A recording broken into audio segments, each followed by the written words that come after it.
thing, Mike. There we go. Thanks for letting me know.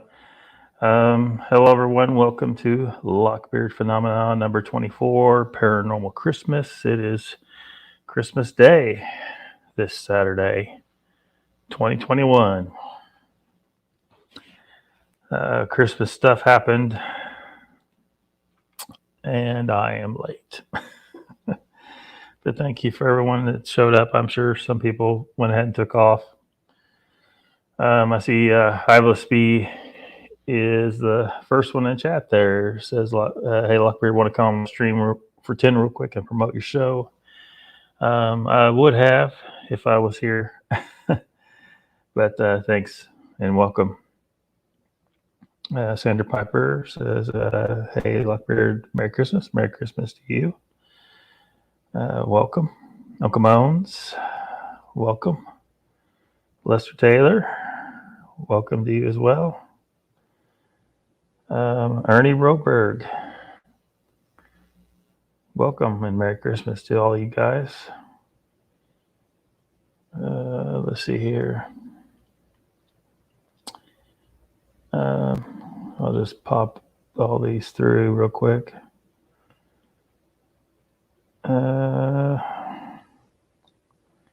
Sandra's like, Lockbeard, where are you? Just couldn't turn myself away. I should have, if I had my way, I would have been here on time, but yeah, Paul's well. Welcome, Deb the Web. Welcome. Aotearoa Cryptids. Welcome. Gene Hudson. Welcome.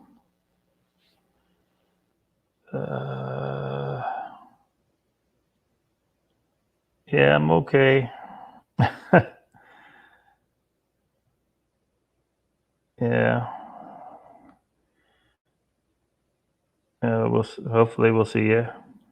Bat Mom says, hey, whoever's making those videos speaking of crap with no proof needs to stop. It's ridiculous and gotten way too far. It needs to stop. People and families are being put into something they are clueless about, and someone is going around with my real name saying that it's me, and I will find out who it is. Trust and believe. I will not be associated with anyone telling lies. Get them, Batman. Yeah, they are. Got some unscrupulous people. You know, they try to act like someone like me is being unscrupulous, and you as well. And meanwhile, they're doing stuff like that. So, you know, you guys aren't. You don't have the moral high ground. You're doing bad stuff here. So, yeah, you need to stop because you're not helping your case. You're not helping your case. But we don't want to talk about that stuff tonight, do we? Thanks. Thank y'all hanging around too.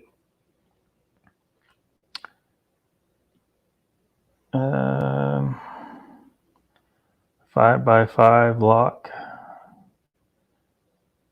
I'm not sure. I don't know what you mean. Jen, welcome. Chessboard, welcome. Merry Christmas to you.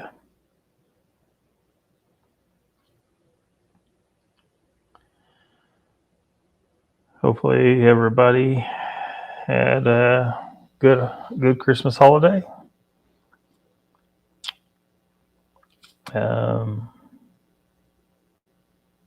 Yeah. So, what's up out there?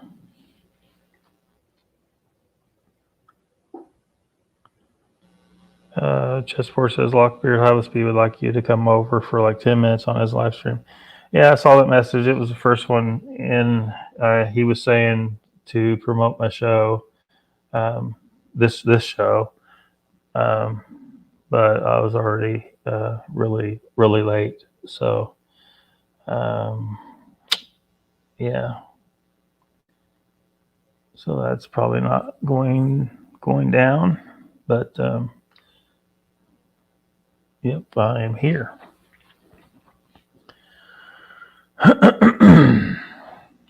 So yeah.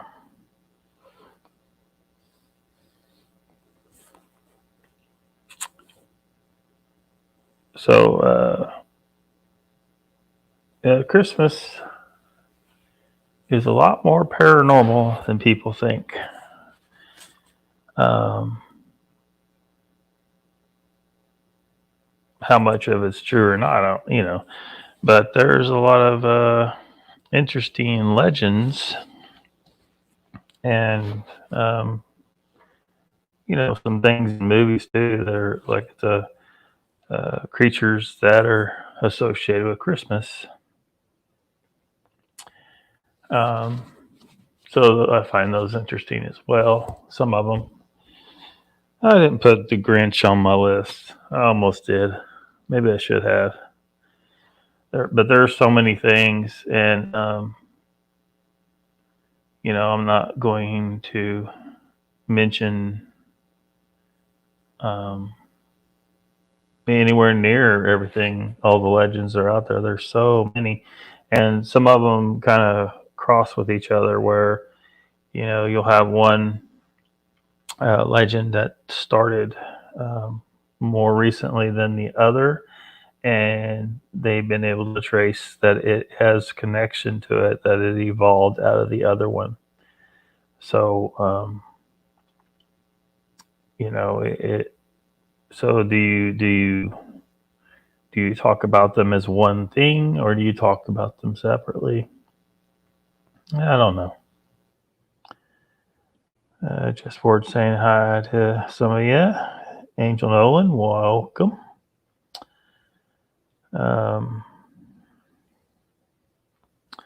So I threw some on a slideshow.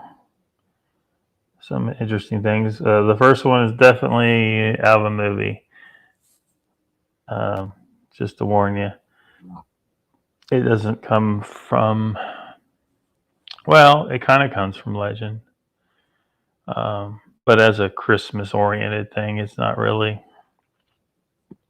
Let me enlarge this a little bit. Bam. Paranormal Christmas.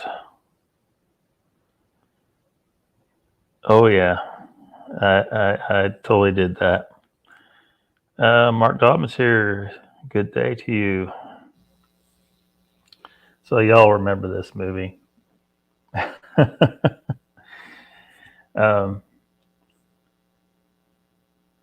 What if these are real? Like, who could make this crap up? Seriously. You just sprinkle water on this thing and it just multiplies prolifically. It's definitely evil. The very concept, the concept of gremlins, for one reason, is totally evil. It's so evil that I don't believe anyone can be that evil. And the concept is that this movie demonizes the idea of midnight snacks. That's wrong. That's totally wrong. That's so evil that this has got to be real. Somebody didn't make this up. No one is evil enough to make that shit up. So yeah, gremlins were. What if those things were real though? Those things would be cool. Like if you wanted to take out an enemy, you just fly over and throw a couple gremlins in one of their lakes. Problem solved.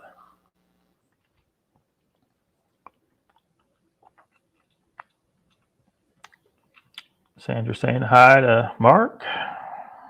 Boom. What's up, everybody? Don't feed after midnight. Yeah. Yeah, midnight snacks are out. That's just I can't believe someone would demonize midnight snacks like that. That's a horrible thing to do.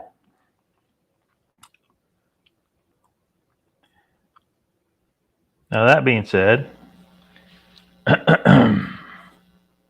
teenage boys at the time that this movie came out did not watch this movie for the Gremlins. They watched it for Phoebe Cates.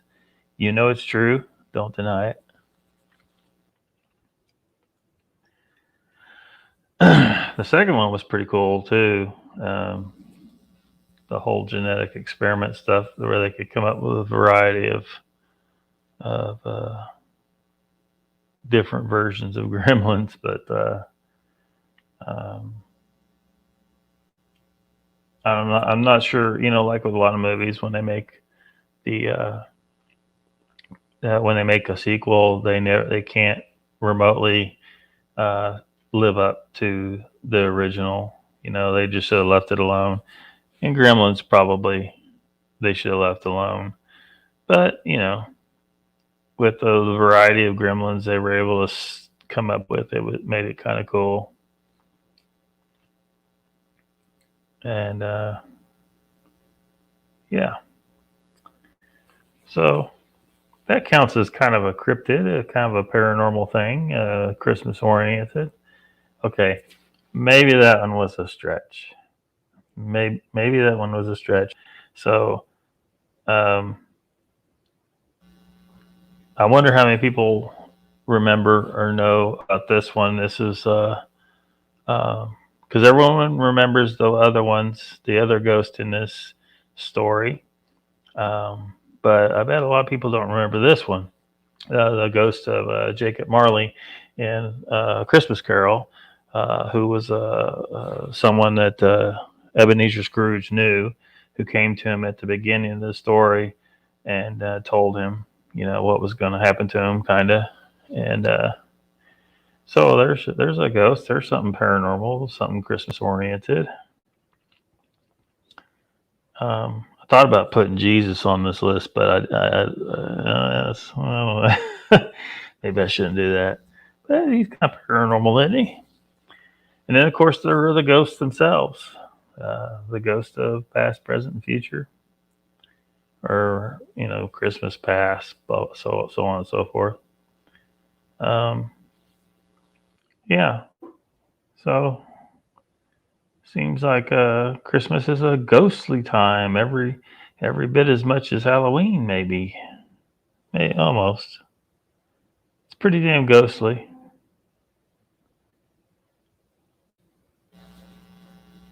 Y'all heard of Krampus, right? Yeah, this is a interesting legend. A lot of these things. I mean, you see the he's got a hold of that kid there. Um, Kid's in trouble, man. And you know, anyway, a lot of these legends, they're things that that are punishing people or kids in particular for not behaving. Krampus, you know, because everyone thinks of Saint Nicholas as, you know, he's going around giving people presents, and we talk about you know, Santa Claus now. He's going around giving presents, but the kids aren't taught about his associates, and he had a bunch of them who were assisted him by punishing kids that were naughty. It's funny how we leave that part of the legends out. And Krampus was one of uh, one of Saint Nicholas's assistants, and would visit the kids with him, and it's a old Alpine folklore, and um, of course, St. Nicholas would give the good kids the gifts. Usually it was a food item. In that case, um, something sweet or tasty, nuts, dried fruits, stuff like that. Um, so and this, sometimes it's hard to say exactly what the origins of some of these, because you know this has been incorporated as kind of a Christian um, cryptid or spirit, whatever you want to call it. But its origins actually predate Christianity. Of course, there's been I don't know. I think there's been a couple movies made about Krampus.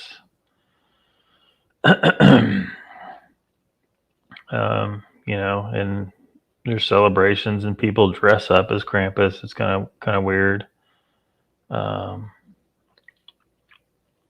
So yeah, he's out to punish kids, and it's like, I guess a favored punishment of his is to flog kids with birch rods. So parents out there, parental units, stop leaving out Krampus. You teach them about Santa Claus, teach them about Krampus. This dude's gonna punish the bad ones, and they probably deserve it.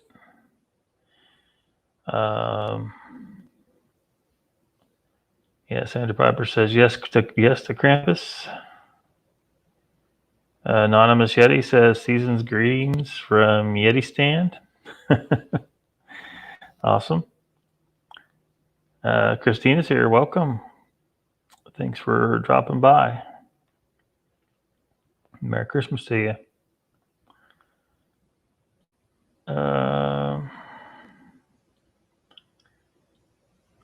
Yep. Merry Christmas. Merry Christmas, everyone. Yeah, so so you kind of wonder, because a lot of these that I'm gonna bring up on the screen, they're kind of doing the same thing. They're punishing kids, so you kind of wonder if they all have a single origin way back when, or if humans have just a basic behavioral trait that we utilize scary monsters to scare kids into behaving, and it developed in separate cultures. I don't know, but a lot of them are European origin, so I tend to think there might be, if you were able to trace them far enough back, you would find a common ancestor legend to all of these.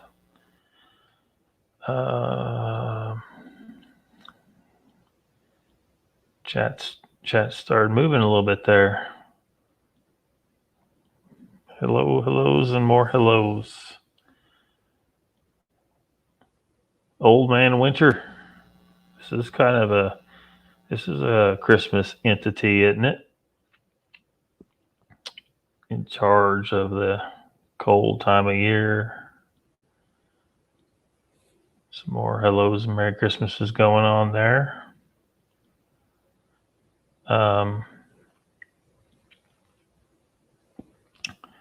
So yeah, there's another entity, another cryptid or spirit or whatever he's supposed to be. Maybe even a god of some kind. Some,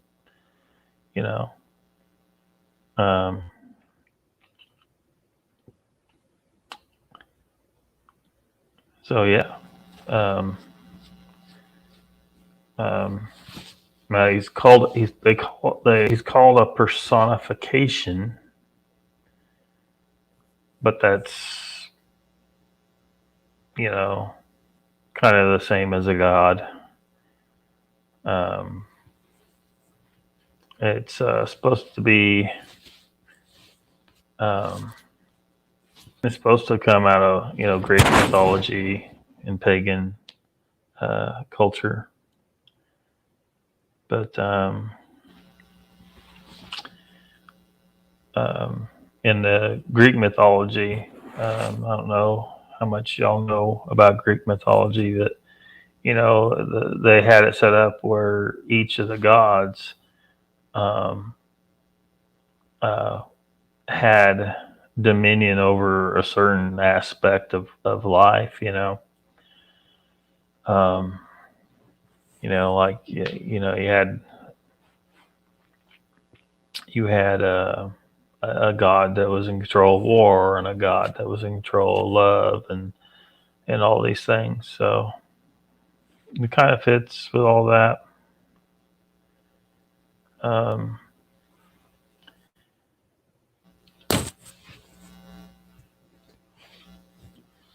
so just another interesting idea. What if there is some spirit that is associated with winter in reality? I mean, who knows? Um, and of course, let me catch up the chat here. Christina says, y'all stay away from Antlers, the movie. Holy crap, every night is an event now. I hate it. Yeah.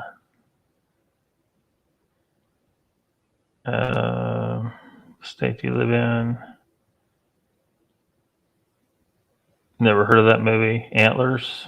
I've never seen it. Florida. Who's bothering you? Oh, there's some pricks out there causing shit. Oh, freaking. Let me pull that comment back up. Oh, freaking Dark Sewage over there is trying to claim that there's some kind of thing going on between me and the Bat Mom. If he's listening, he probably is, or one of his little minions. He's just proven that he's a liar. He's proven one of the things that he's being criticized for. Because what he's saying is a lie, and it's just another lie from Dark Sewage. So keep on proving us, man, proving us right. Let's see, Mr. Lee 3PO's in the house. Merry Christmas, welcome. Christine, it says Gene Hudson. It's new. It's about a Wendigo legend.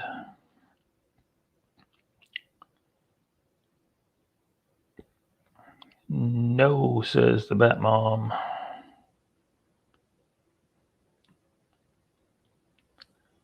Mr. Lee 3PO says, ho, ho, ho, Merry Christmas, everyone. Yep, ho, ho, ho. Christina says, what? Lockbeard is mine. Uh-oh. I seem to have been claimed.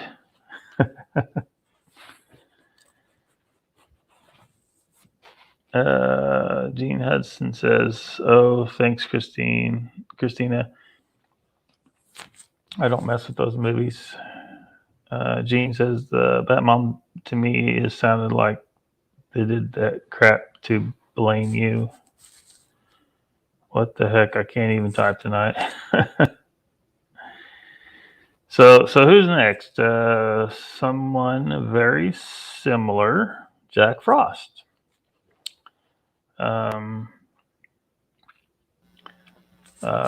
Personification of winter, freezing cold, ice, snow, all that good stuff. Frost, as in his name.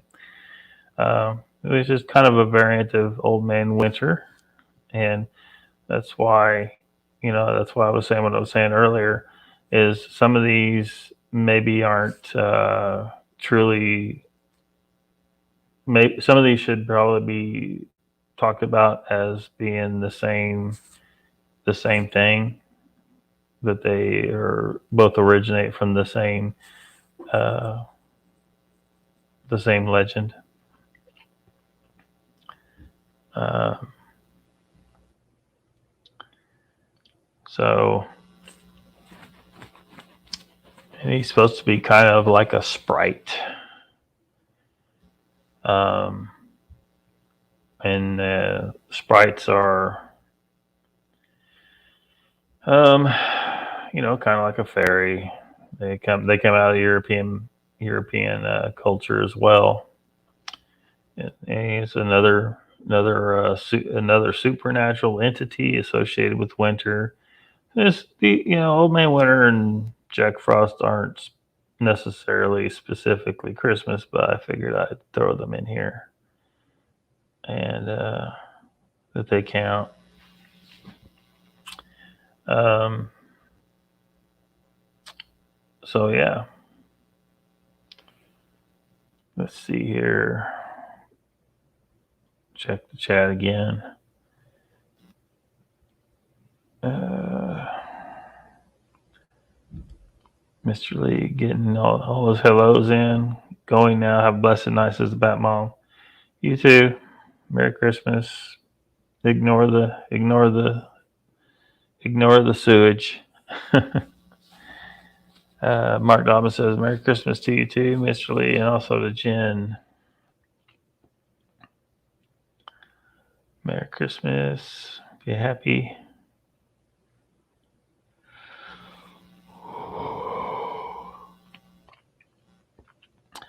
So I decided that Frosty the Snowman should be part of this. um, okay. He's not normally depicted as looking all evil and fighting people, but why not? I mean, you put a magical hat on a snowman that comes to life. That's some dark magic right there. Some dark magic. Now, I'm probably going to mispronounce this. Frau Perchta. So maybe somebody who's more connected to the culture that legend originates from. Maybe they could chime in chat and try to get us to pronounce it correctly. I don't know. But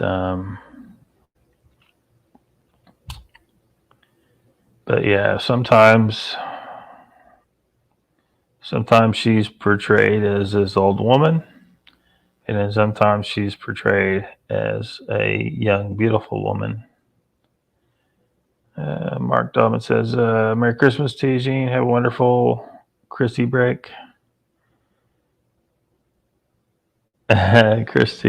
Christina says, Frosty the Snowman, a.k.a. Black Magic Yeti. Yep. Yeah, I see a snowman come to life. I ain't hanging around. That there can't, in the cartoon they made for kids. He was this nice guy, but I don't think in reality, if a snowman came to life in reality, I have a hunch some bad shit's about to go down. Gene says, Frosty always made me think of Stranger Danger. Yeah. Imagine that it would. Um, Hold on just a second.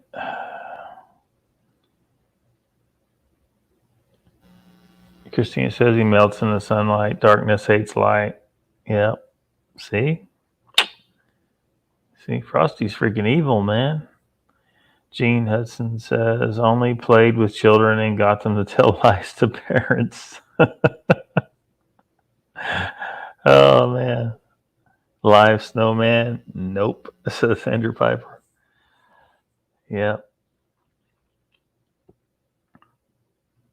Yep, that's that don't sound like a good situation at all, does it? Um, so Frau, I have a feeling I'm not pronouncing that right. Frau Perchta or whatever. Was another a lot, and a lot of these are Alpine origin, right? Alpine pagan cultural things. Anyway, Frau Perchta was a goddess to them.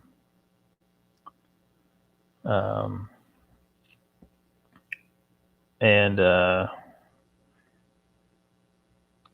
she would appear during the 12 days of Christmas and would oversee spinning, like spinning yarn, you know? It's kind of strange. Like you hear that, it's kind of weird to our modern culture, I guess, but that was kind of important back in the day. And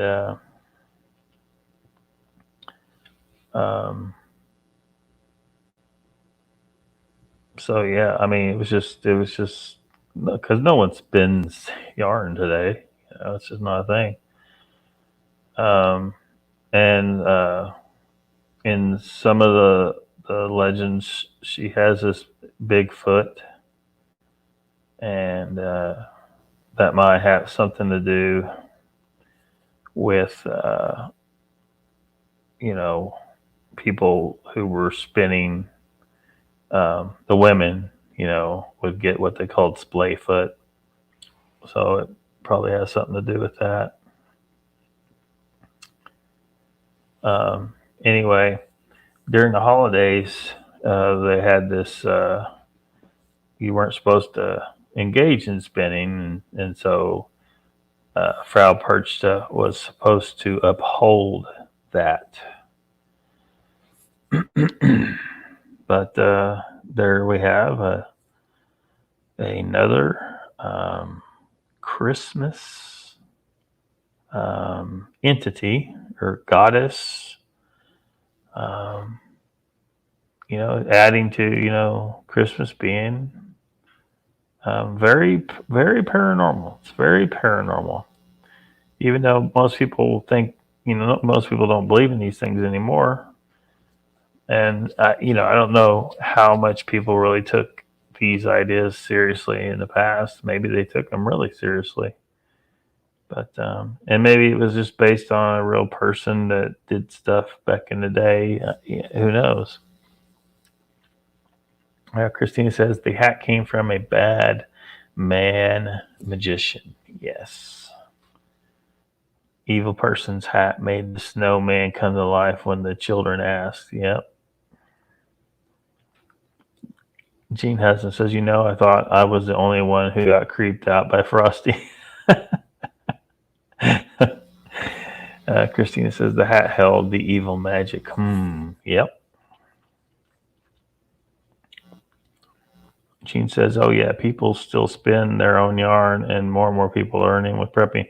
Well, that is true. But it's just it's like people that grow their own tobacco, it's it's a very small number of people compared to back in the day when everybody had to do it, certain things. Brewing your own beer, like people do it now are hobbyists, for the most part. They're not doing it out of necessity. Most people just go buy their beer at the store or buy their cigarettes at the store. They don't grow their own. And but spinning, I can see how that might, under the right conditions in a shit hits the fan scenario, where you can't just go buy yarn and you got to start making it yourself again. So, but I just don't know. As a prepping minded person, I don't know how truly useful that is for your prepping strategy. I mean, it could be, but I would certainly. I would never put anything in, like I wouldn't buy the equipment and stuff like that. I would, my prepping strategy is mainly put stuff into here, and the goal is to try to achieve the ability to be dropped butt ass naked in the woods and feed yourself and clothe yourself and all that stuff. Spinning might not be the way that you achieve clothing in that scenario. You would probably be going to animal skins. So it might be better to go with learning to tan hides. But especially if you're in a scenario where, if you're planting a crop of cotton, and there's roving bands of warlords, well, they're going to see that cotton and, take it or burn it, or at least know you're there and know that there's somebody that's got other stuff that they can steal. So it kind of makes you a sitting duck in a way if you're growing crops of any kind. Anonymous Yeti yells at Bat Mom for some reason. Yeah, she left.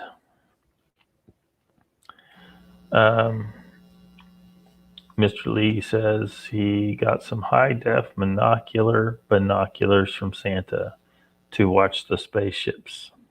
That's cool. Mr. Lee says, Gene, yes, they are so cool. Gene says, wow, won't catch me brewing beer. I can't get past the smell. Mr. Lee says, and you can record footage with them too. Oh, awesome. Go out and catch you some Bigfoot. Mr. Lee, record some Bigfoot. Gene Hudson says, got a lady here that spins and makes things, been doing it for years, makes good money, and trades for stuff she needs. It's awesome.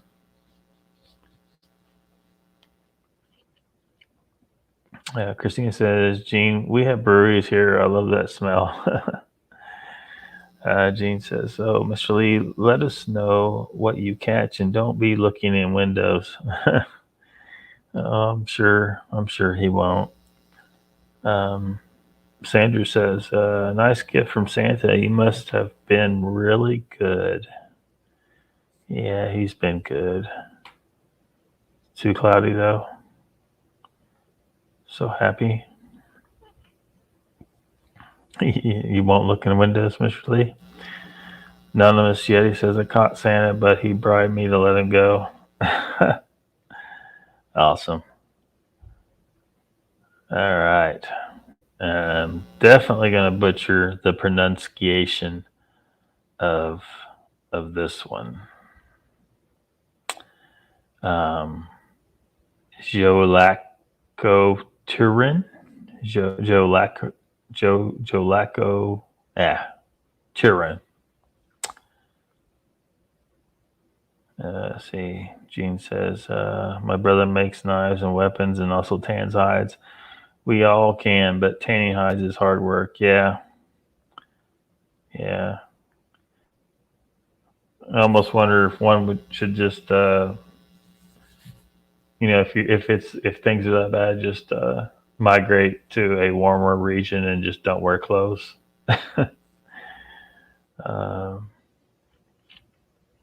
You wouldn't need clothes if you were in the tropics or something necessarily. So, yeah, very big kitty cat.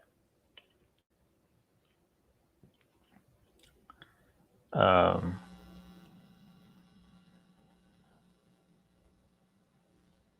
so this is another uh, punisher of kids, I guess. Sandra says, Mr. Lee, so glad you're happy. Jean says, Lockbeard, I don't think those leaves down south cover much. No, but, do we really need to cover anything if it's warm? Warm enough to live comfortably? Um, maybe we don't need to cover anything. Um,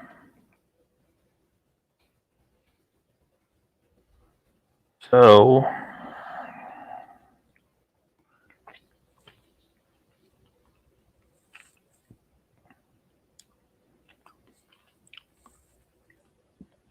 this is an Icelandic legend here.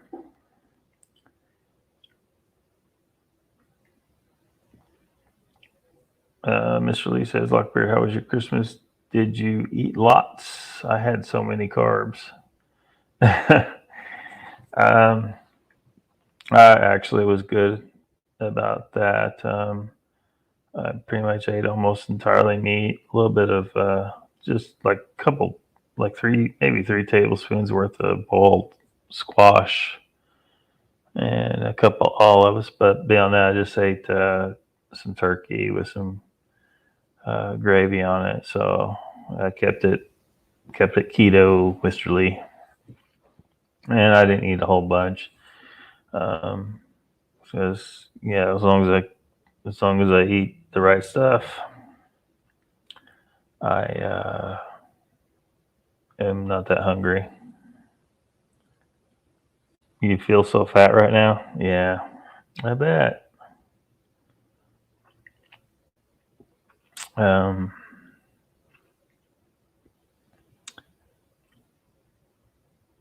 Gotta stay away from them carbs, man. Gotta stay away from those carbs. Why is this thing not cooperating with me? I have a little computer issue here. Bear with me. So yeah, it's an Icelandic legend. The Yule Cat. It's also called the Yule Cat. It's a giant cat, and it's another variation of the are you good or not? So what it was if you were bad, you would not receive new clothes, and so the cat would look for those who didn't who weren't wearing new clothes on Christmas Eve, and it would eat you. So that's I think this definitely qualifies as a cryptid of some kind.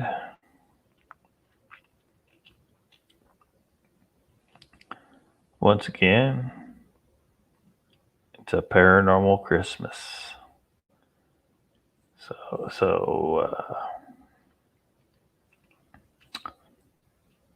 So yeah.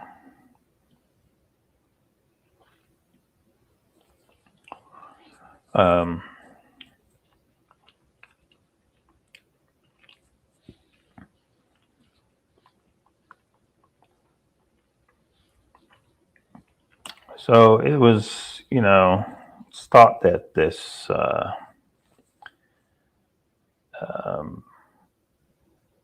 it's thought that this was an incentive for that the farmers use this as an incentive for their workers to finish processing the wool before Christmas. And so there's a lot of these legends are like this. They're trying to spook people into doing the right thing.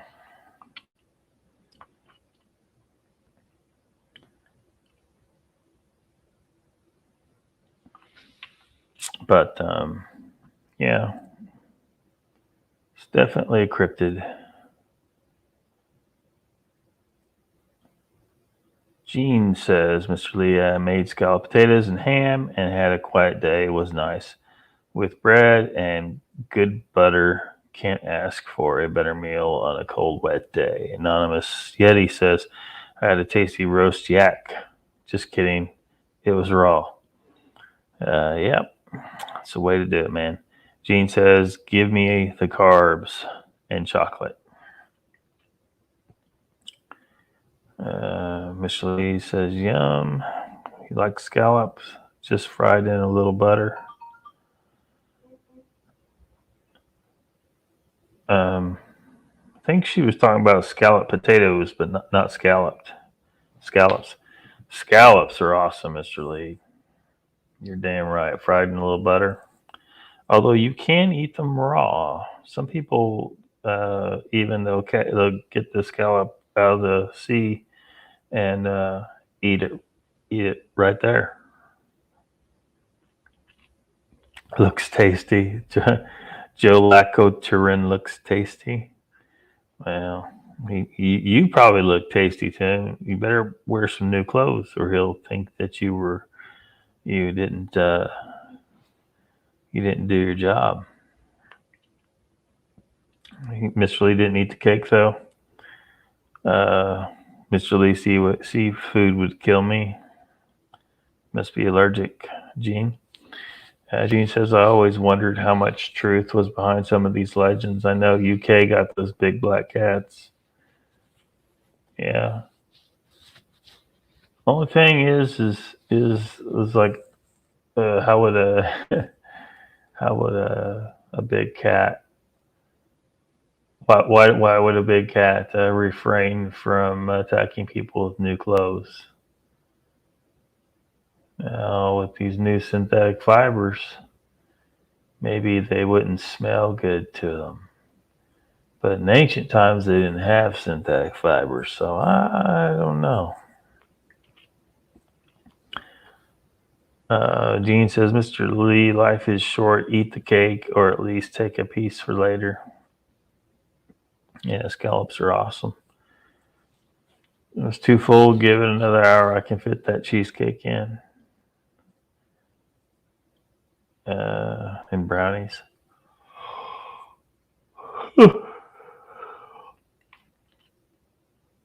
Bell's nickel. So there's I got 3 pictures or drawings or paintings or whatever these are, and you see he's holding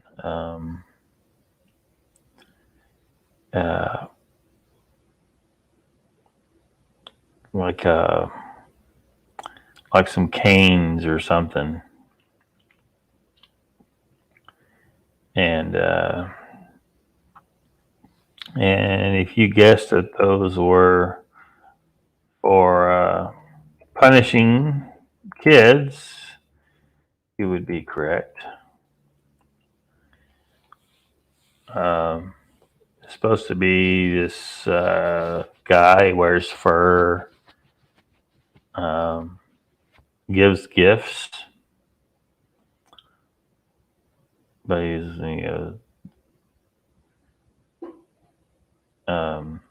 another one of those companions of Saint Nicholas. So he's got these people with him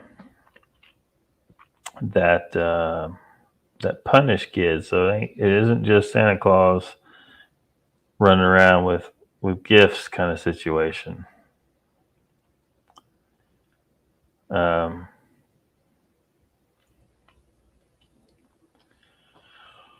So yeah, be good.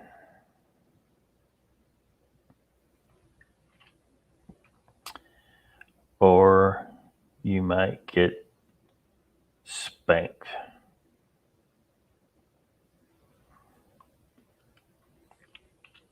By old Bale Schnickel.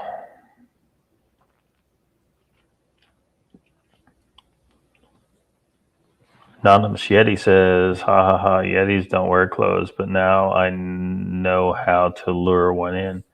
Many thanks for the hunting tip. You're welcome. Sandra says, dang, Mr. Lee 3PO, did you have a Merry Christmas, dude? And he says it was good, family stuff and all, good food, and a few laughs too.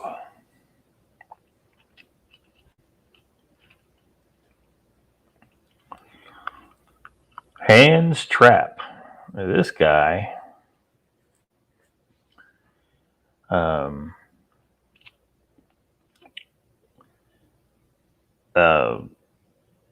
so what was his deal? He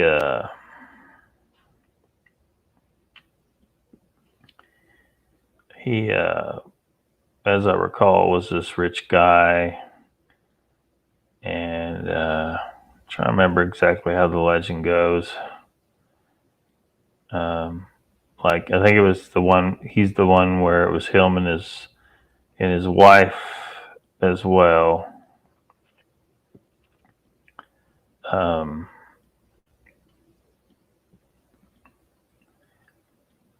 They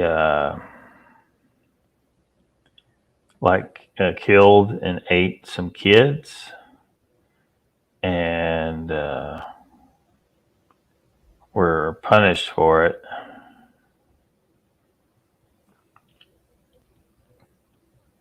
Mr. Lee says, my sister spoiled me and my brother got so drunk. But funny. Polly T's here, welcome. Says, Merry Christmas, Lockbeard and Lockconians.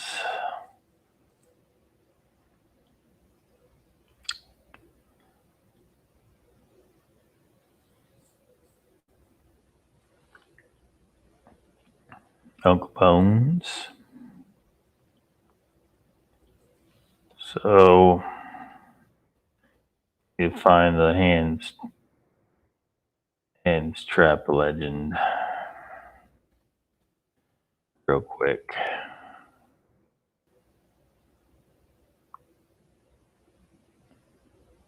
Where can I find that?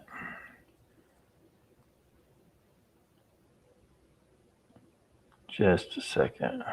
I will find.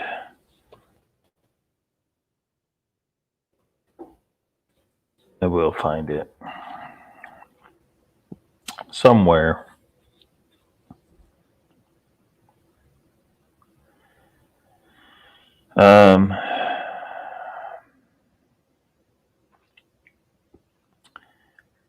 So where's it at?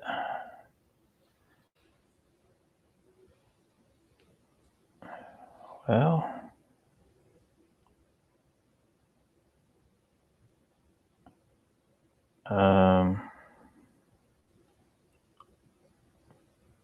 why can't I find?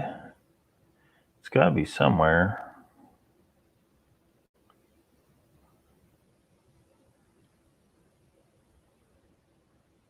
Well, I don't know.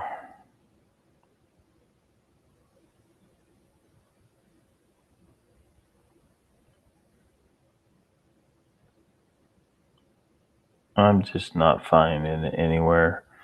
I'll just have to go by memory on him, I guess. Merry Christmas, Polly. I'm praying to you. Praying for you. You want to see Brandy? Nope, haven't seen Brandy. She probably is sleeping. Polly T says, "Hey Jen, UB2 anonymous Yeti eating Christmas was as good as it can get." So I might misremember this one. Anyway, he was like a rich, greedy guy, and anyway, he got punished. He was killed, and then he was. So now, like, he's supposed to wander the woods with straw stuck in his clothes and stuff, trying to act like a scarecrow to spook kids.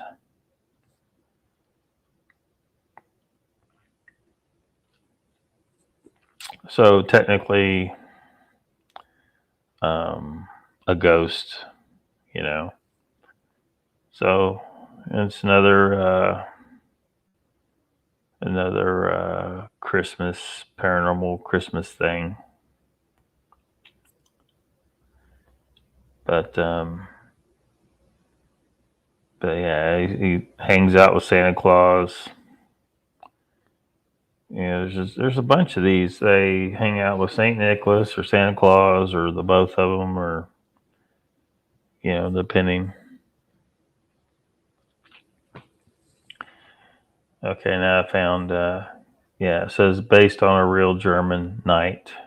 Yeah, wealthy man, stealing people's money, partying hard. Okay, yeah, that's what was sticking in my head. The excommunication.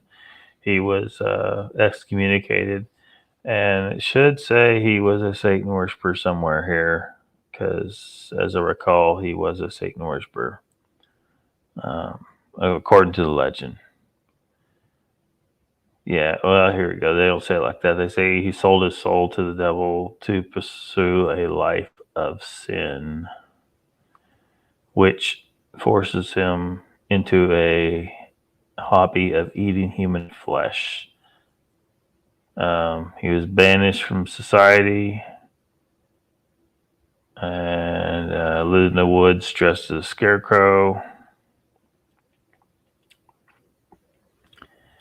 Trying to lure kids into the woods and eat them.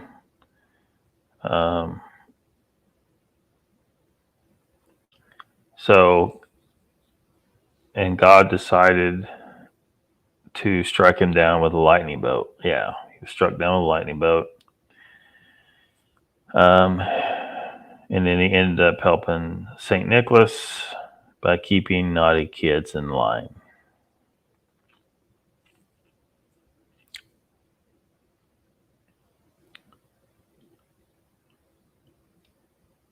Gene says, Polity, I spent the day at home with a comfort food dinner. Was good. Mr. Lee watched orb footage on Dogger's channel. Not like the orbs you've seen. It's good thinking of you today when I said morning prayers.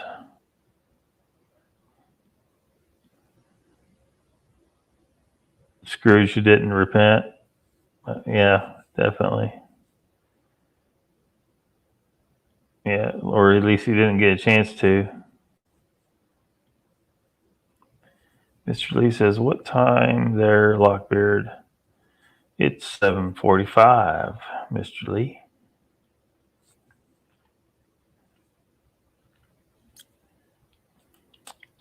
Maybe. Yeah, kind of. I guess you could say that. 1:48, 5 a.m. there. Yeah. So pure. I'm not going to pronounce this one right either. Feuillard or Feuillard. And you see this guy's carrying sticks as well. He's another Punisher.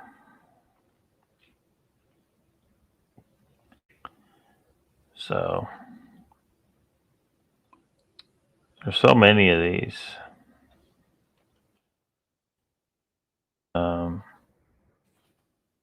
They're definitely trying to their kids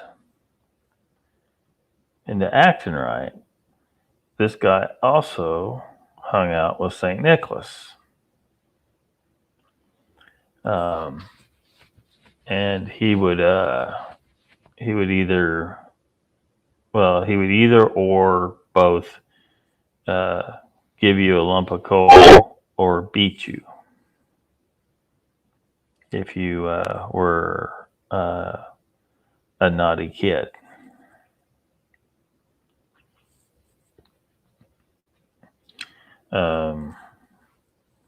It's also known as Father Whipper, the Old Man Whipper.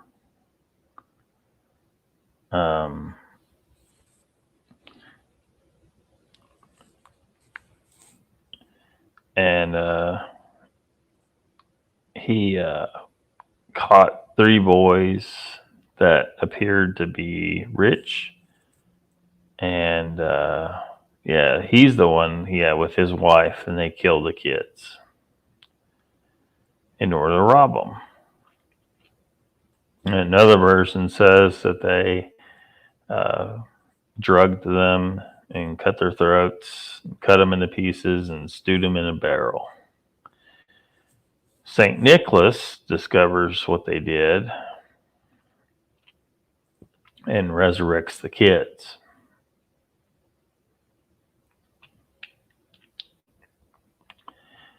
And pure Furtard becomes another assistant. So he looks like a mean looking man, dressed in dark robes, long beard, unkempt, and he has a whip or a stick or a bundle of switches.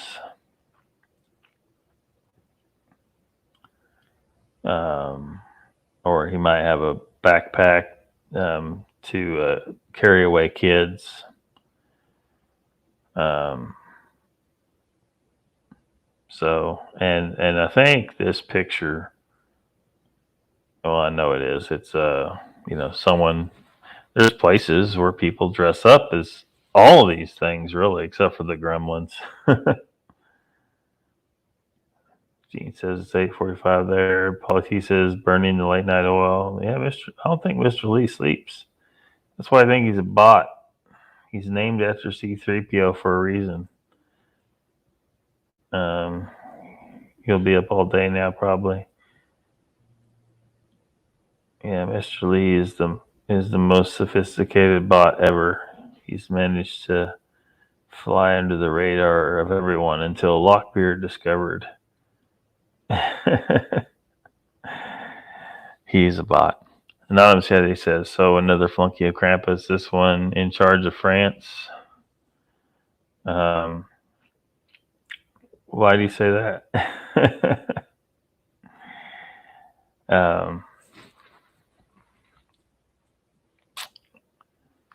Would the French name be a giveaway by chance? But yeah.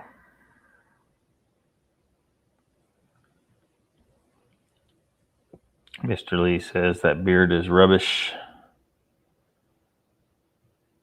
Mr. Lee says also, on Monday, I am a robot. That is all. Gene says, I watched a bot movie today called I'm a Mother. Was crazy. So these are the Yule Lads. Yeah, these are there's like 13 of them supposedly.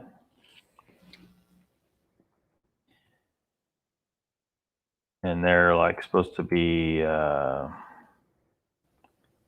like trolls.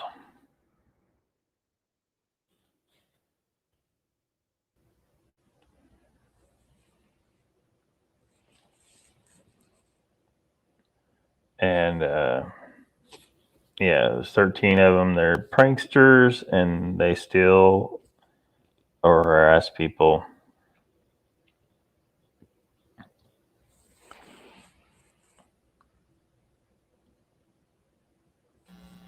Um,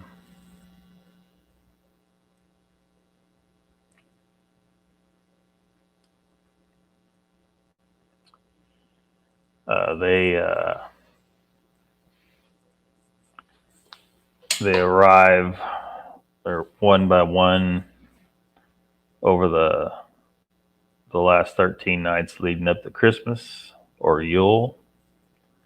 They leave small gifts and shoes that kids place on the windowsills. So kind of makes you think, okay, they're putting shoes somewhere to get things stuffed into them, like we put stockings up for stuff to be stuck in them, right? But if a kid has been bad, they'll leave a rotten potato in the shoe instead.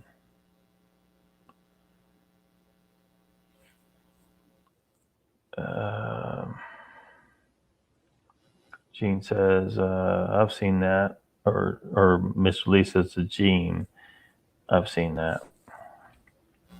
Gene says, Mr. Lee took me all day to watch that movie because everyone kept calling. More sticks. Yeah, but I don't think the legend says that they beat people, but there might be a version of it that does. Mr. Lee says, I rented the new James Bond movie, but was too busy to watch. Gene says they made another Bond movie. How many does that one make? Mr. Lee, is this the one where the James Bond is replaced by a black woman? Just saying, they keep doing this. They keep swapping everything. They're doing it. Mr. Lee says, Gene, that's why I don't have a phone. So the Yule Lads have a mother called Grilla. And she is less nice. But, it's like with all these legends. There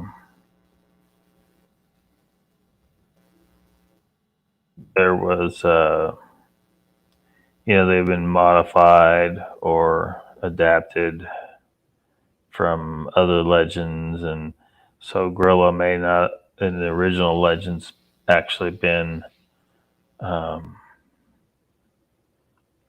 their mother, but in some versions she is, and she's supposed to be like an ogre or a giantess, a real big woman, and she actually would eat um, kids who had been bad. She'd cook them in her big pot.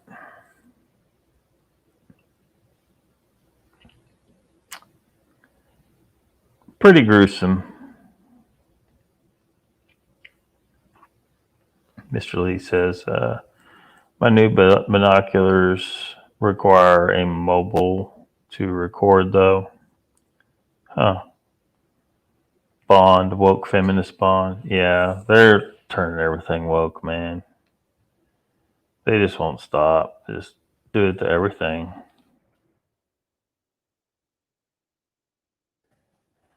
Um,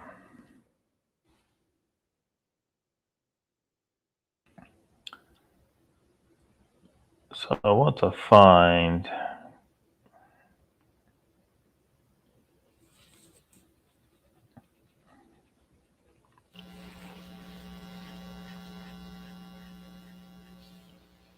No, that's not gonna.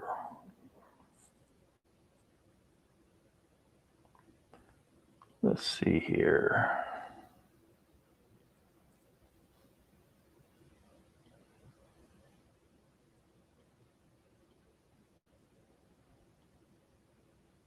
Well,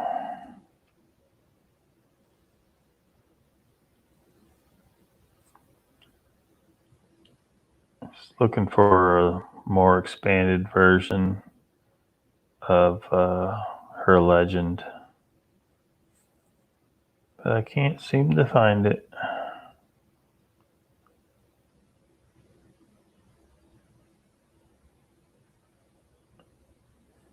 Oh well, it's all right. Anyway, another person, another entity that punishes kids. Well, we really want to punish these kids. Mr. Lee says I watched Squatch Talk stream yesterday. Good talk on there. Yeah, I caught the first part. I haven't been able to get the replay yet because I was tired and I fell asleep.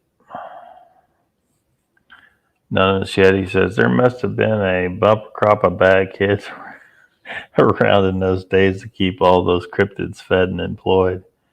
I know, right? Mr. Lee says, I cannot see Anonymous Yeti on my iPad. Why?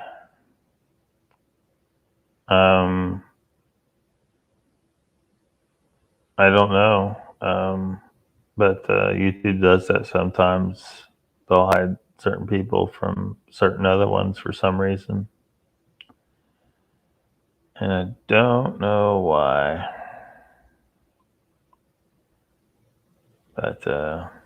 But they do.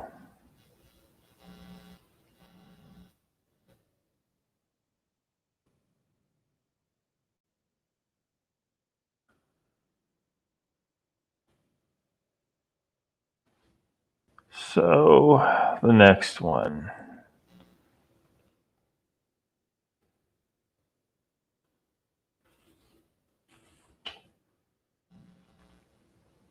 I think I got that one wrong, spelled wrong.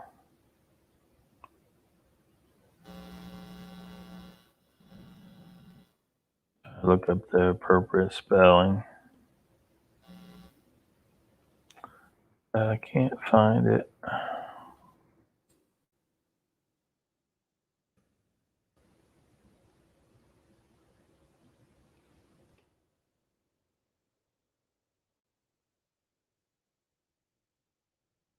Well,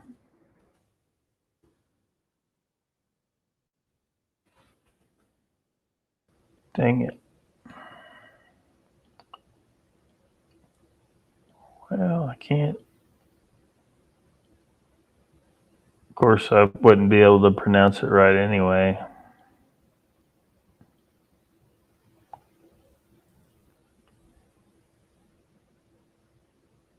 But they have quite a resemblance to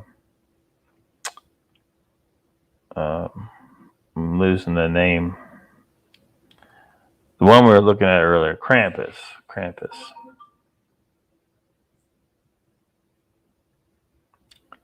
Mr. Lee says he's going to refresh and try again.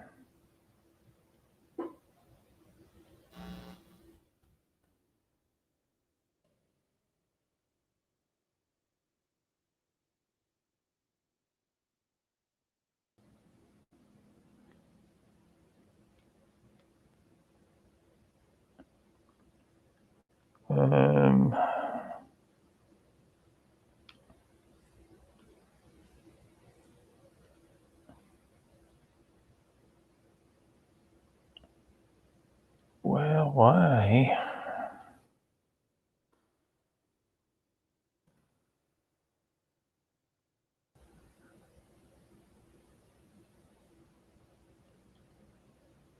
I guess I do got it spelled right.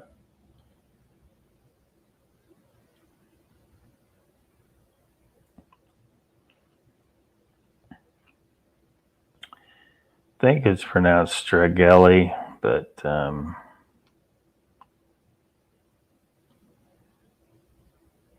who knows? If I can't find something that shows me the proper pronunciation. But come from Switzerland.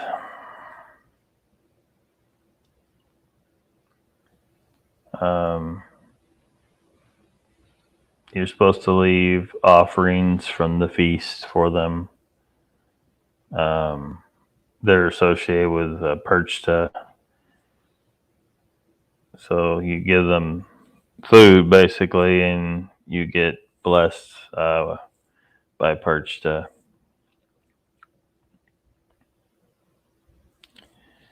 And then in some of the legends, they also punish. They rob bad kids and tear them apart. Pretty mean.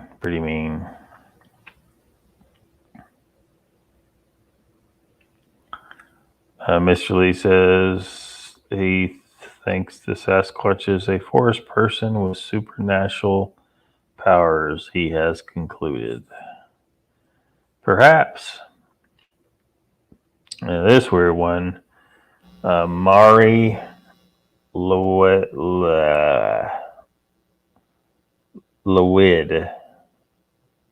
I think is how it's pronounced, or something similar to that. So what had happened was, or what these people do,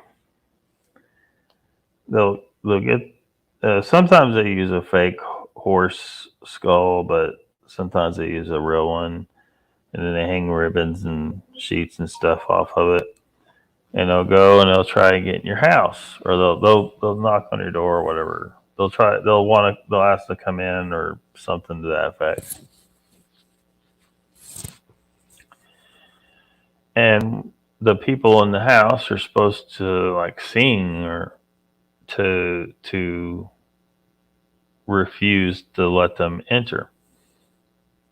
And then you're supposed to go back and forth, and they sing and they keep wanting to get in, but in the end, you end up letting the people in. The people go around with this horse head thing, so the big group of guys, and then eventually you let them in, and you're supposed to give them some of your food and alcohol. So I don't know how much of a real. Namachedi says that does not look tasty. Someone already ate it. Yeah, somebody totally already ate that. So, sorry. I don't see why you couldn't be the one that did the eating of it, though. Possibly.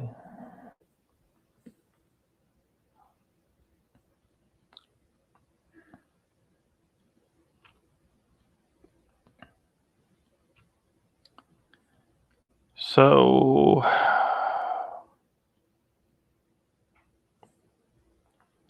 yeah. It's kind of a spooky looking thing.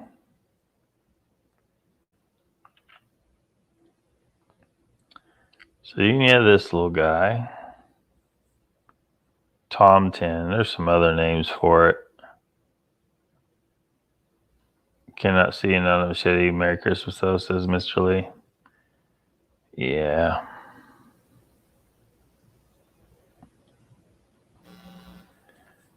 Yeah. It's freaking YouTube, man. They do that crap.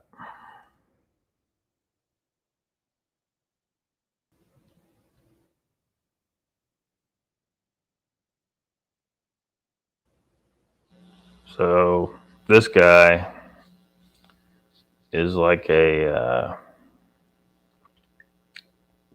kind of like a gnome. It's a Nordic mythology.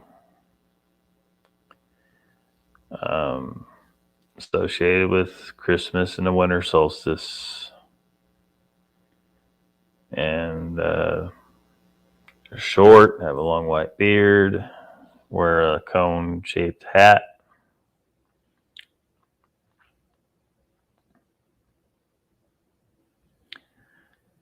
And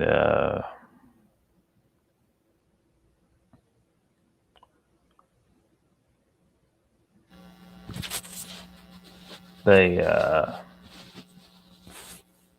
live in your house or in your barn, and they are a guardian.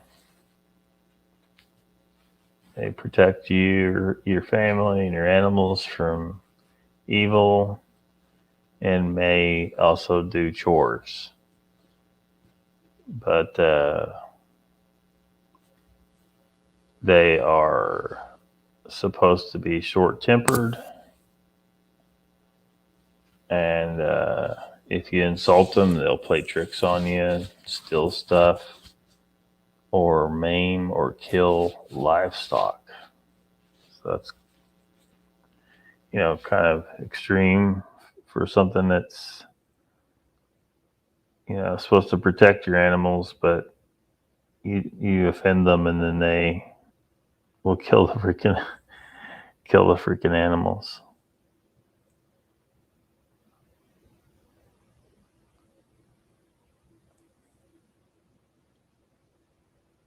So then there's these guys.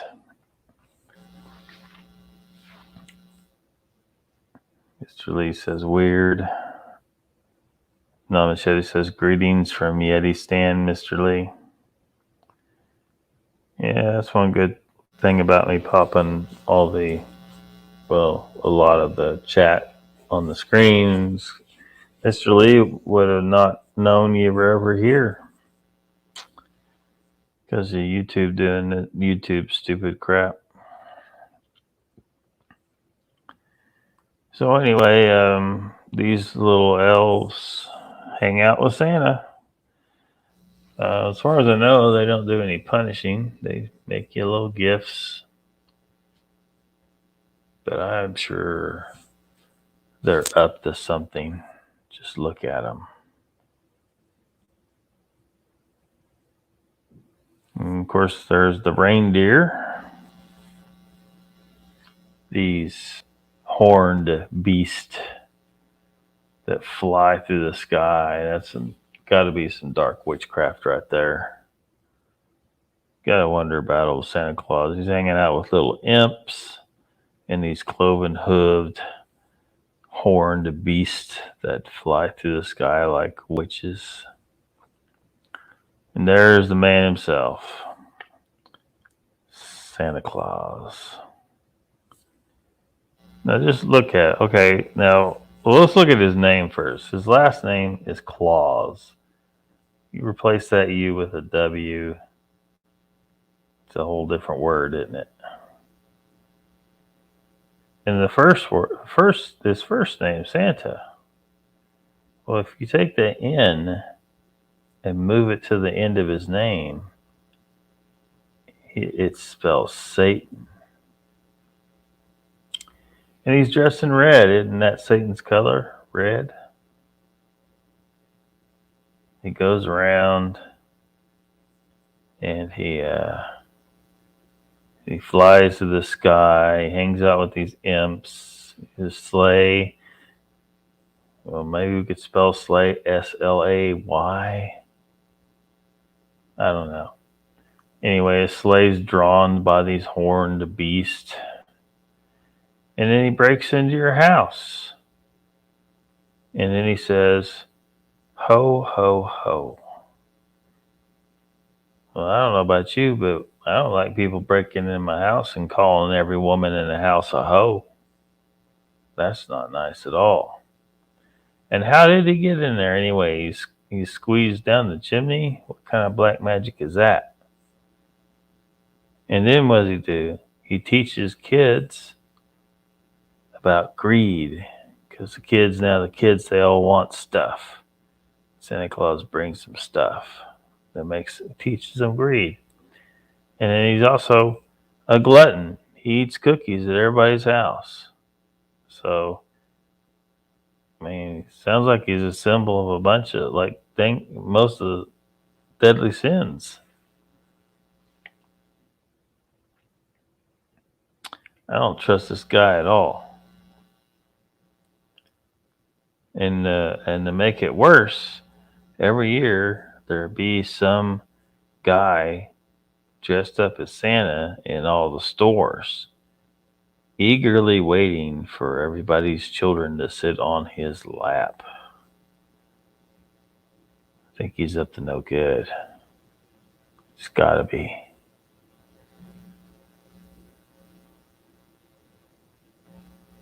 Toy makers, says Anonymous Yeti.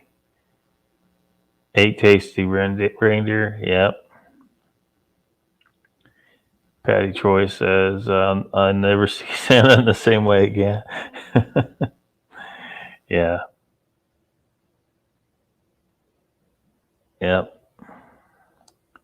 Satan Claus. Mr. Lee says, me neither.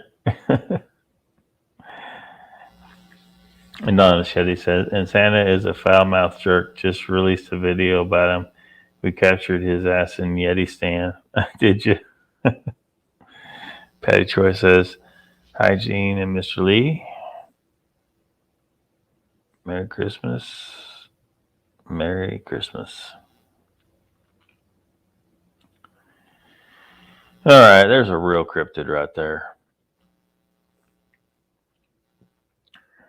That's all I put on there. There are so many. I mean, it's just there's so many of these, paranormal entities associated with Christmas. It's almost beyond any other holiday, even Halloween.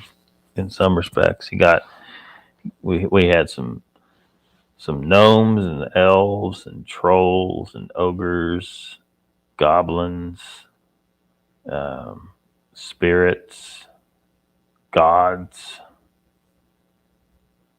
witches, all kinds of crap associated with Christmas. And the worst of them all, Santa Claus.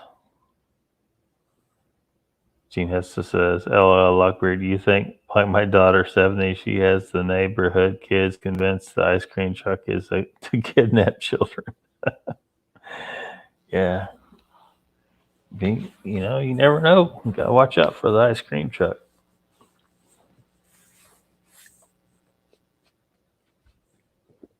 Mr. Lee says, real. None of Machete says, well done. Thank you. Mr. Lee says, witches, yes.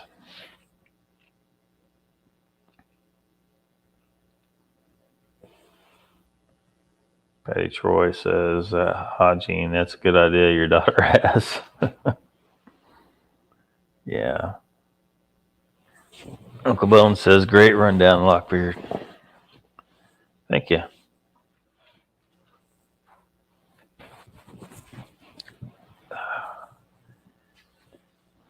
Trying to get comfortable on this stupid thing.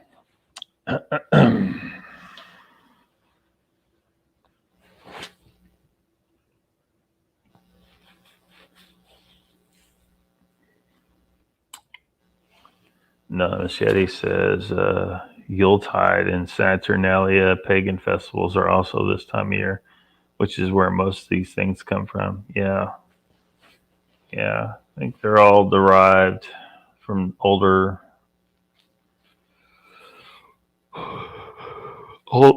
cultures, older legends. They get incorporated into the new legends and altered, and everything comes from something in the past if you dig into it enough. I mean, Christmas, they celebrate it as the birthday of Jesus, but the Bible says that Jesus was born in the lambing season, which is not in the middle of winter. So what's going on is they kind of co-opted the pagan holiday to try and be sneaky about converting pagans into Christianity. Did the same thing with the other holidays, All Hallows Eve, Easter. They just kind of took over a religious holiday of older religions in those areas and absorbed them into Christianity.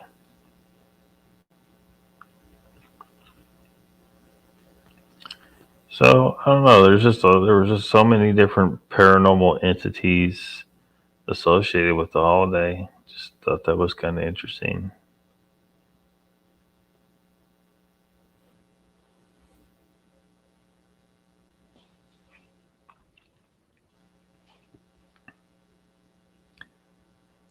Anonymous Yeti says, correct Lockbeard, Jesus was born September 11th, 5 BC. Where do you get that date?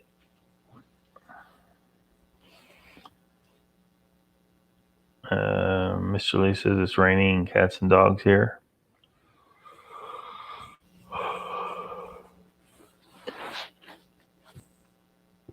It seems like a long day today.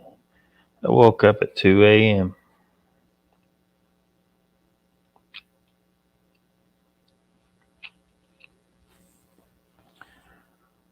So, what is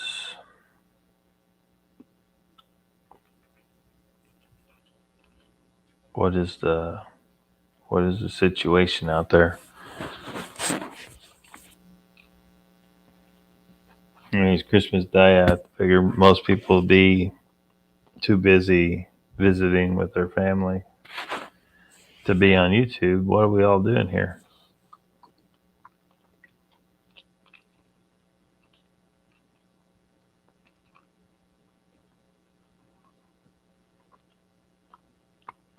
I know it went fast.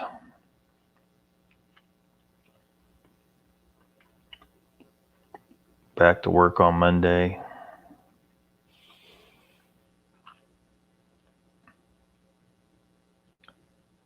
Patty Troy says minus 30 where I am in Canada. Enjoy the rain. Enjoy the rain, Mr. 3PO. Yeah. Well, here in Oklahoma, I think it got in the 80s today. It's really, really warm, nice day for Christmas. We certainly didn't have a white Christmas.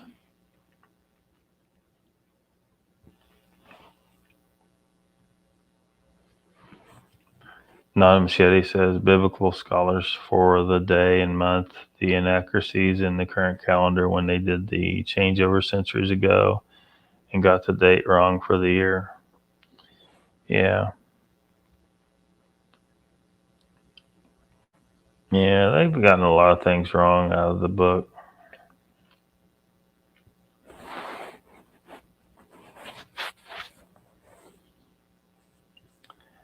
But, and that's why it's so important for people not to get too horribly invested in any particular interpretation, because it's you're looking at it with your modern ideas, and you don't really understand the mindset of the people that wrote that stuff, and you certainly don't know the original languages. So none of us have read some people have read the original writings in the original languages, and the translations don't always come out right. Like that snake in the tree in the Garden of Eden. Well, the original language didn't say there was a snake in the tree. It said there was something beautiful that convinced her. And so that makes more sense now, doesn't it? why would a snake convince her to disobey her god? But something beautiful might make more sense that it would be able to convince her to do something like that.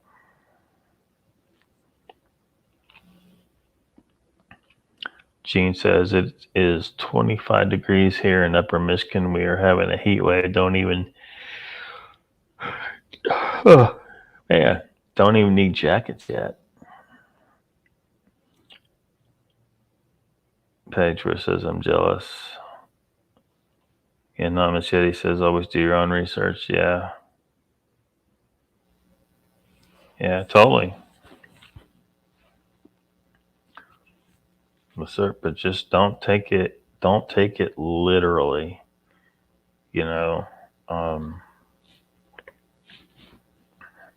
There's there might be bits of truth sprinkled in there, but you don't want to take it too literally, because you'll end up getting it wrong. Like the flood in the Bible, it describes the situation a certain way. It says that the entire world flooded. Well, in a time where people didn't have trains or cars, they didn't have satellites taking pictures of the planet, so if a big enough flood come along and you look around, what's basically your whole world is what you can travel to on foot or maybe on a horse. Your entire world is flooded, but from your perspective as a Bronze Age goat herder, you have no way of knowing if everything flooded on the planet, especially if you don't even know the nature of the planet, that it's a sphere and all that. But like I said, there's a lot of these things that have some element of truth to it. So when you learn about the Younger Dryas impact about 13,000 years ago, and how that caused the sea level to rise 400 feet, well, a sea level rise affects all coastlines. And then, of course, there was more going on than that, because the impact occurred in Greenland. And so a lot of areas would have flooded that are above sea level now, but it would have been a short-lived, destroy everything in sight, and then it flows out to the sea. Mr. Lee says, Patty, that is cold. Have you met Heimo Korth? Patty says, who's that? Mr. Lee says, Patty, he is a last Alaskan and his wife, Edna. He is a last Alaskan and his wife, Edna. What does that mean, a last Alaskan? No, Machete says, the asteroid that hit northern Greenland did it. Bye-bye, Atlantis. Yeah. I still got people telling me they think that, because they've been hearing people try to say, well, we think Atlantis is in Antarctica, but it appears that they may have discovered the true location of the city of Atlantis, and in the I think it's called the Eye of the Sahara. It's in Africa. If you look at like satellite images or high altitude images of that area, you can see where water has flowed over a vast area of that land, out of that part of Africa towards the sea, flowed towards the west. And so for whatever reason, a lot of water flowed across there at some point. And possibly just this major cataclysm. There are whale bones in the desert there, And how'd you get whale bones that far inland? Even though ancient man may have hunted the whales in some areas, they certainly didn't drag it that far inland. So we know that water flowed there. So I don't know exactly how it went down. Maybe when the impact occurred, a massive wave of water came up, real far inland in Africa, and then that water flowed back out. I don't know, but the Eye of the Sahara, they know that there's tectonic activities going on, right? And in some places like there, the land moves up and down at different times. It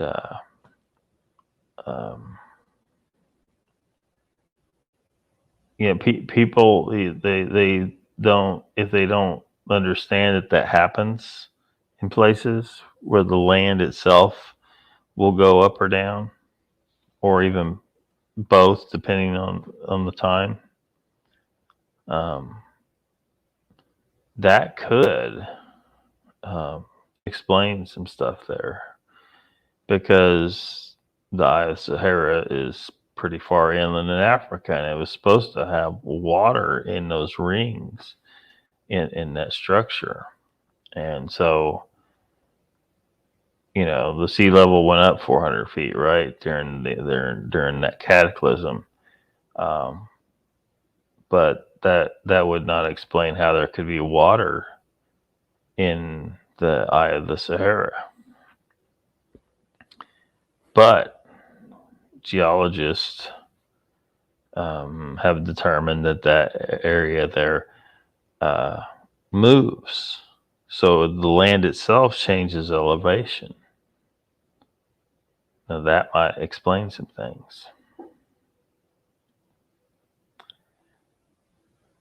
Never heard of them, Patty says.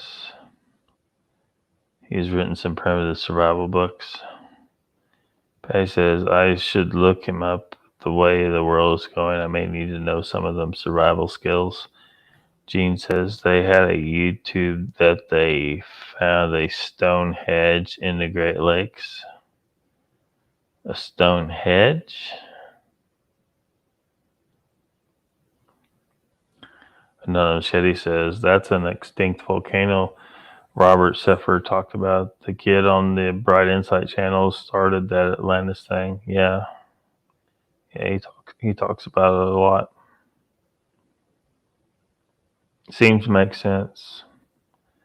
But if we're talking about so Atlantis wasn't the entire civilization. Like at the time, before the Younger Dryas impact occurred, there was a major worldwide civilization, or at least the world was connected. People at least were engaged in trade or something. And of course, when you look at something like the Pierre Reese map, which just seems to show Antarctica without ice on it. So, at some point, somebody knew what the continent looked like underneath all the ice.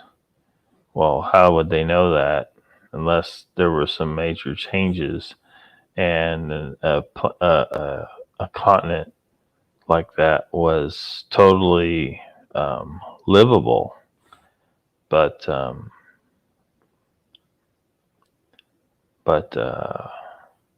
something happened to change the climate there, and now it's a frozen wasteland. So now,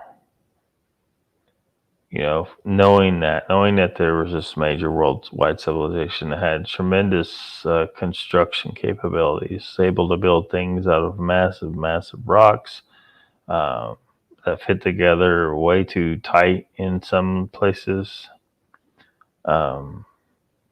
wasn't primitive people carving stones by hand. Um, it's so perfect that you gotta wonder, did they have lasers? Did they cut stone with lasers? I mean, how did they do that? But so if that worldwide civilization existed, and Antarctica was livable before, but not now. Now it's covered in ice. So what is underneath the ice in Antarctica? Buildings, technology, things preserved by the ice. Gene says, yes, Stonehenge underwater in one of the Great Lakes. Huh, crazy. Makes you wonder if it was, well, and we know at some point there wasn't water there. That water was meltwater's left over, supposedly. So people may have lived down there before it filled with water. Mr. Lee says, Patrick Vaughn has primitive survival skills. He should start a channel. Anonymous Machete says, Gene, I heard that too. Have not seen evidence for it yet, but Great Lakes were much lower in the Paleolithic.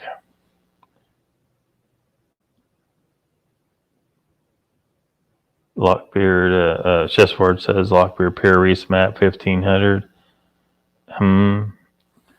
Well, the map, as I recall, was copied or probably copied from older maps. So I wouldn't think that, Antarctica wouldn't have been livable 1500 in the year 1500, or even 1500 years ago, whichever you mean there. But but it's very possible that things were different 13,000 years ago and before.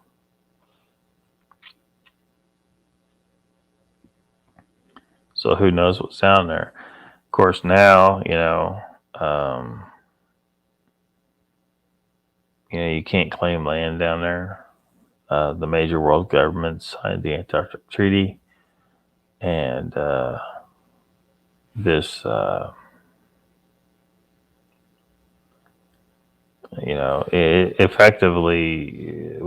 we effectively have a situation where a world government has claimed Antarctica. They say no one else can claim the rest of the land in Antarctica, but by use of that treaty, they have in effect claimed Antarctica for themselves. Gene says, Yeti, they have a YouTube show on it, but didn't check it out. And Mr. Lee says, I'm sure we have all been here before and are a repetitive reincarnation, doomed to repeat our lives over and over until we get it good. Nana Shetty says, Admiral Reese flatly stated he had compiled this map from older maps.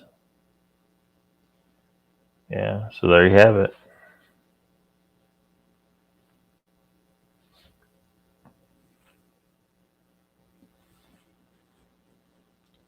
So what else? What's going on in the cryptid community right now?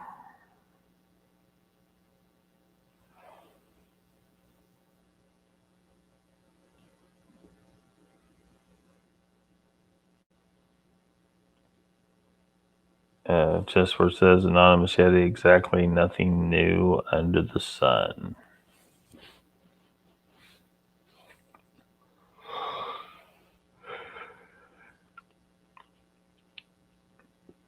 Patty says, ugh, I don't want to keep doing this, Mr. Lee. I'm a slow learner.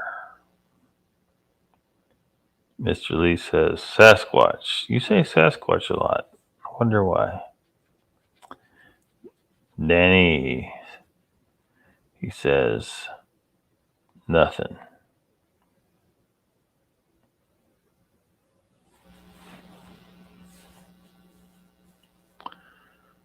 So, I don't know what else to say tonight. I'm pretty tired. So I think I'm going to go ahead and cut it out here in a second. Mr. Lee says, Dan, Merry Christmas, man. Yeah. Merry Christmas to all.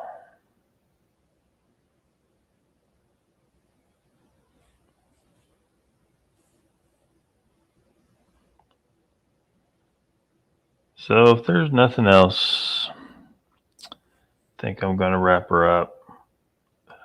Thank y'all for coming. I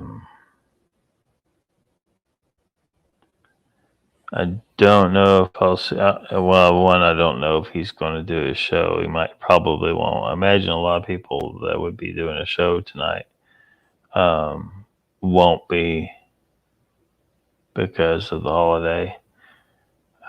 Normally, Central Florida Bigfoot has an 8 o'clock, but I don't know if he's going to tonight. But what I'm pretty certain of is that I'll be asleep by then. I'm sorry, not 8 o'clock. 8 o'clock. So he might already be on. I'll go and check that, actually.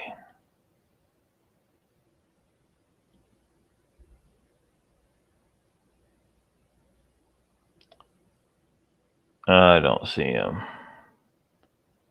But I see UFO Man's on. So I don't know if any of you guys watch UFO Man. And Theoria Apophysis is on. He's not a paranormal channel. It's a science channel.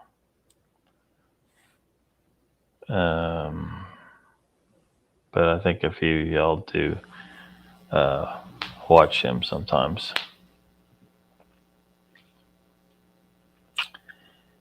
And what else? Looks like Gypsy Road is on and Spaced Out Radio. So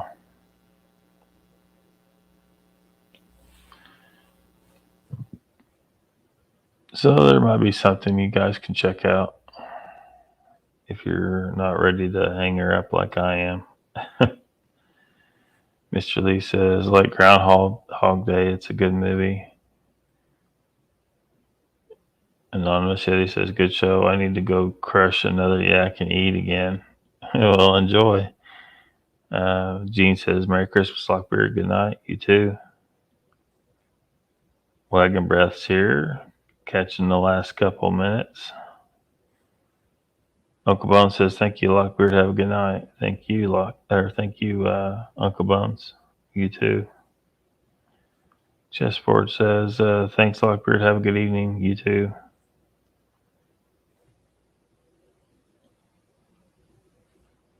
And Chessboard, Merry Christmas, Lockbeard from Patty Troy. Thank you. Merry Christmas to you as well.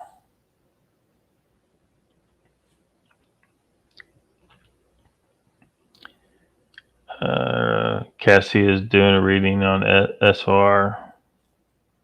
Cool.